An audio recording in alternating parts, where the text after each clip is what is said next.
ভারত মহাসাগরের এক বিশেষ অংশ লোহিত সাগর। সাগরটি ভারত মহাসাগরের একটি অংশ। লোহিত সাগরের দুই পারে 6টি দেশের অবস্থান। সাগরটির পূর্বে রয়েছে সৌদি আরব ও ইয়েমেন এবং পশ্চিম পাশে মিশর, সুদান, ইরিত্রিয়া ও জিবুতি। লোহিত সাগরের দক্ষিণ দিকে রয়েছে বাব এল মানদেব প্রণালী ও এডেন উপসাগর।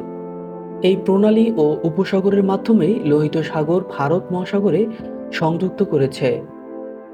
অন্যদিকে সাগরটির উত্তর পাশে রয়েছে সিনাই উপদ্বীপ।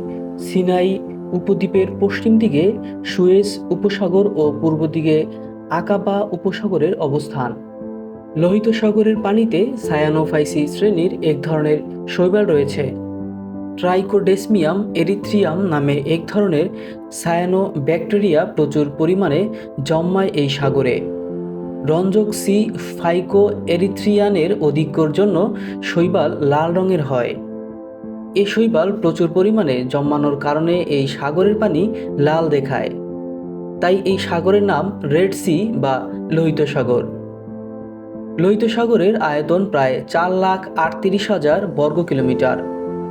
লম্বাটে এই সাগরটির দৈর্ঘ্য প্রায় 1,900 কিলোমিটার এবং সর্বাধিক প্রস্থ মাত্র 355 কিলোমিটার। লোহিত সাগরের গড় গভীরতা প্রায় 1,600 ফুট এবং সাগরের মাঝ বরাবর এবং সর্বোচ্চ গভীরতা প্রায় 8,200 ফুট। তবে লোহিত সাগরের প্রায় 40% অঞ্চল অগভীর সমুদ্র। কোনো স্থলভাগের নিকটবর্তী অগভীর সামুদ্রিক অঞ্চলকে মহীসোপান বলা হয়। মহীসোপানের গভীরতা সাধারণত 500 থেকে 600 ফুটের মতো হওয়ায় মহীসোপান এলাকায় জলের বৈশিষ্ট্য আলাদা। লোহিত সাগরের মহীসোপান অত্যন্ত প্রশান্ত হওয়ায় এই সাগরে রয়েছে নানা ধরনের জলজ প্রাণী। লোহিত সাগরে রয়েছে প্রায় 1,000 প্রজাতির অমেরুদণ্ডীয় প্রাণী, 300 প্রজাতির প্রবাল এবং 1,000 প্রজাতির মাছ। এসব প্রজাতির 10% অন্য কোথাও পাওয়া যায় না। এখানে হাঙ্গর পাওয়া যায় 10 প্রজাতির, কচ্ছপ 4 প্রজাতির। অন্যান্য প্রাণীর মধ্যে রয়েছে বিপন্ন প্রজাতির ডুগং। এই সাগরের পানির ওপর এবং নিচের সৌন্দর্যকে পুঁজি করে গড়ে উঠেছে বহু পর্যটন ব্যবস্থা। লোহিত সাগরকে ভূমধ্য সাগরের সঙ্গে যুক্ত করেছে সুয়েজ খাল। সমুদ্রপথে ইউরোপ থেকে এশিয়ার দূরত্ব কমাতে সুয়েজ খাল খনন করা হয়েছিল। এরপর থেকে বিশ্বের প্রায় 10%-এরও বেশি সমুদ্র বাণিজ্য লোহিত সাগরের মাধ্যমে হয়ে থাকে। তাই লোহিত সাগরকে বিশ্ব বাণিজ্যের ধমনী বলা হয়। সম্প্রতি ভয়ঙ্কর এক বিস্ময়ের খোঁজ মিলেছে লোহিত সাগরে। সাগরটির উত্তরে এক অভিযান চালানোর সময় মিয়ামি বিশ্ববিদ্যালয়ের গবেষকরা এক ডেড পুলের আবিষ্কার করেছেন।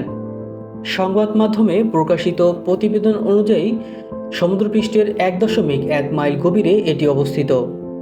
প্রধান গবেষক স্যাম পুরকিস বলেছেন, লোহিত সাগরের তলদেশে এই বিরল ব্রাইন পুলে লবণের অধিক্যর জন্যই এই মৃত্যুকূপে এক ফোঁটাও অক্সিজেন নেই।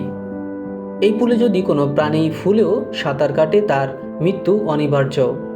পুলটির পরিমাপ 1,07,000 বর্গফুট, যা যুক্তরাষ্ট্রের ম্যানহাটান সিটি থেকেও বড়।